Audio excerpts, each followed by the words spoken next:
সময়ের চাকা যেন হঠাৎ করেই উল্টো দিকে ঘুরছে।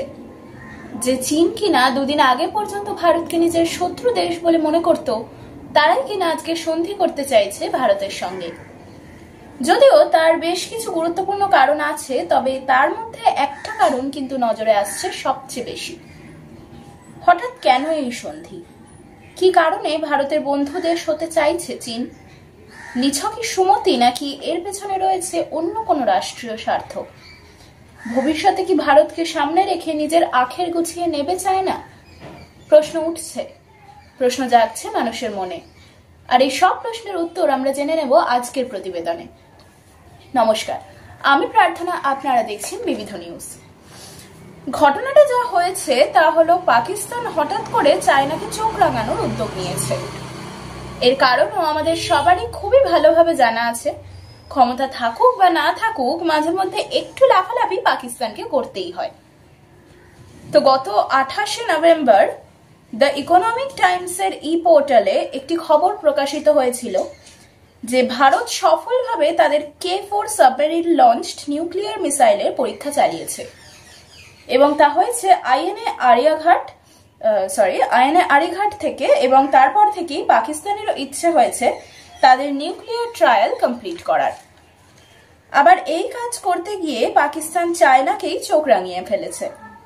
তারা বলছে যে পাকিস্তানের গোদার পোর্ট, যেটা রয়েছে পাকিস্তানে রয়েছে, কিন্তু তা হয়েছিল চায়নার ফান্ডিং দিয়ে। সেখানে চায়না এখনো পর্যন্ত প্রায় $60 বিলিয়ন বেশি খরচ করে ফেলেছে। অর্থের অ্যামাউন্টটা কিন্তু বেশ অনেকটা, মনে রাখবেন, প্রায় $60 বিলিয়ন, 60 বিলিয়ন আমেরিকান ডলার। তো সেই গদার পোর্ট যদি চায়না চায়, তাহলে পাকিস্তানকে তাদের K4 নিউক্লিয়ার মিসাইলের প্রযুক্তি দিতে হবে, এমনটাই জানিয়েছে পাকিস্তান সরকার। এর পেছনে গল্পটা কিন্তু বেশ ইন্টারেস্টিং। একসময় চায়না ও পাকিস্তানের একটা প্রবাদ ছিল। লোকমুখে শোনা যেত যে হিমালয়ের থেকে উঁচু, সমুদ্রের থেকে গভীর ও মধুর চেয়ে মিষ্টি নাকি তাদের বন্ধুত্ব। এখানে তারা বলতে পাকিস্তান ও চায়নাকে বোঝানো হয়েছে। তো সম্প্রতি চায়না ও পাকিস্তানের সিনিয়র মিলিটারি এবং সরকারি অফিসিয়ালসদের মধ্যে একটি বৈঠক হয়, যেখানে এই গদার পোর্ট নিয়ে আলোচনা হয়। এবং ইসলামাবাদ বেইজিংকে বলে যে চায়না যদি এই পোর্টে নিজেদের নৌসেনা ছাউনি তৈরি করতে চায়, নিজেদের নৌসেনা ছাউনি ওখানে প্রতিষ্ঠা করতে চায়, তাহলে চায়নাকে নাকি পাকিস্তানকে তাদের সেকেন্ড স্ট্রাইক নিউক্লিয়ার ক্যাপাবিলিটি দিয়ে দিতে হবে, যেন ছেলের হাতের মোয়া। এই ঘটনাটা বুঝতে গেলে প্রথমে আমাদের বুঝতে হবে যে এই নিউক্লিয়ার সেকেন্ড স্ট্রাইক ক্যাপাবিলিটি বস্তুটি কি। আমার আপনার মতো সাধারণ মানুষের জন্য কিন্তু এই জিনিস জানা অসম্ভব। জানা যাচ্ছে যে এই সেকেন্ড স্ট্রাইক ক্যাপাবিলিটি বা নিউক্লিয়ার সেকেন্ড স্ট্রাইক ক্যাপাবিলিটি হলো assured retaliation to nuclear first strike. অর্থাৎ আগে যদি কোনো দেশ পরমাণু বোমা আক্রমণ করে অন্য কোনো শত্রু দেশকে, তবে খুব স্বাভাবিকভাবেই যে দেশ আক্রান্ত হয়েছে সেই দেশের পরমাণু বোমা কেন্দ্র কিন্তু ধ্বংস হয়ে যাবে। আর দ্বিতীয়বার তাদের কাছে কোনো অ্যাক্সেস থাকবে না যে তারা পাল্টা আক্রমণ সেই শত্রু দেশকে করে। কিন্তু এই সেকেন্ড স্ট্রাইক ক্যাপাবিলিটি হলো সাবমেরিনের মধ্যে করে আলাদা একটা নিউক্লিয়ার বোমা, সেটা সমুদ্রের মধ্যে বা মহাসাগরের অনেকটা গভীরে আলাদা করে রক্ষিত রাখা। কারণ যদি জমিতে যদি পরমাণু বোমা পড়ে, যদি কোনো দেশে পরমাণু বোমা ফেলা হয়, তবে সেই দেশের সবকিছু ধ্বংস হয়ে যাবে। কিন্তু জলের মধ্যে কখনোই সেইটা হবে না। তাই আলাদা করে একটা বোম রেখে দেওয়া, যাতে তারা যে দেশটা আক্রান্ত হয়েছে তারা যেন দ্বিতীয়বার আক্রমণ করতে পারে, অর্থাৎ পাল্টা আক্রমণ করতে পারে। সাধারণত দেখা যায় যে সেইটাই এখানে বলা হয়েছে যে সাধারণত দেখা যায় যে দ্বিতীয়বারের জন্য আর কোনো অ্যাক্সেস সে আক্রান্ত দেশের কাছে থাকে না। কিন্তু অ্যাসিওর্ড সেকেন্ড স্ট্রাইকের ক্ষমতা এটাই যে সে দ্বিতীয়বারের অ্যাক্সেস রেখে দেয়।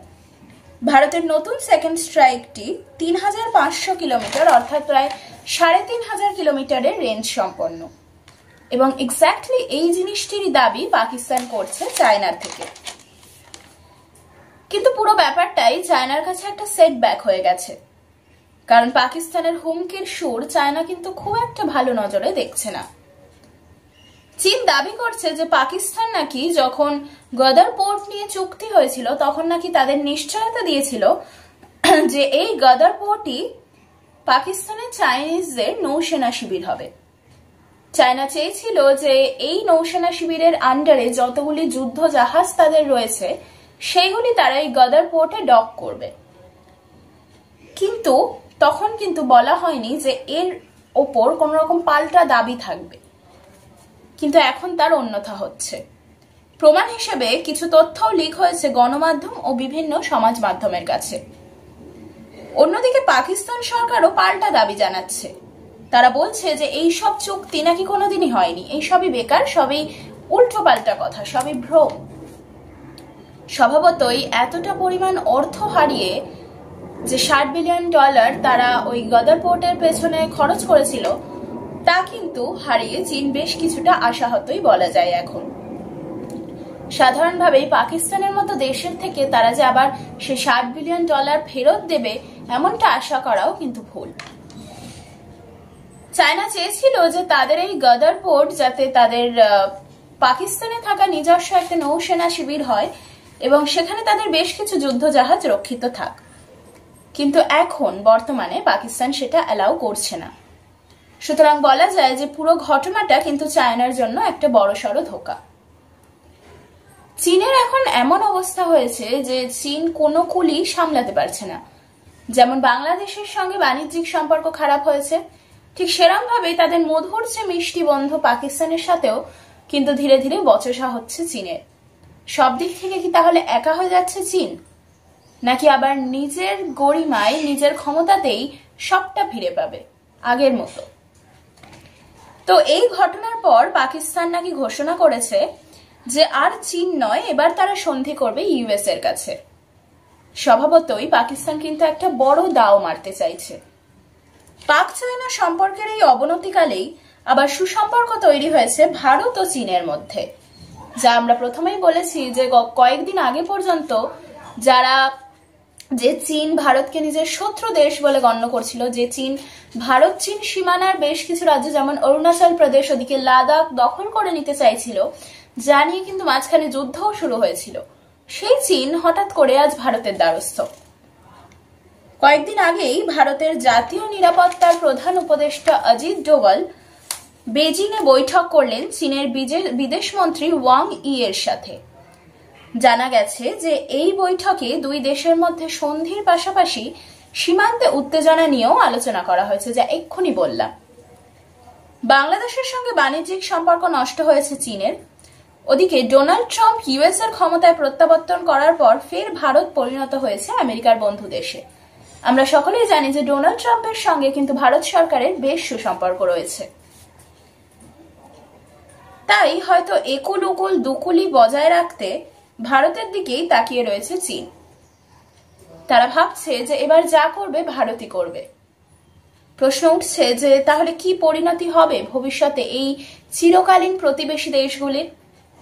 শান্তি ফিরবে, নাকি এই সবই তৃতীয় বিশ্বযুদ্ধের আহ্বানের সুর, নাকি তৃতীয় বিশ্বযুদ্ধের ডঙ্কা অলরেডি বেজে গেছে? জানাবে সময়, জানাবেন আপনারা।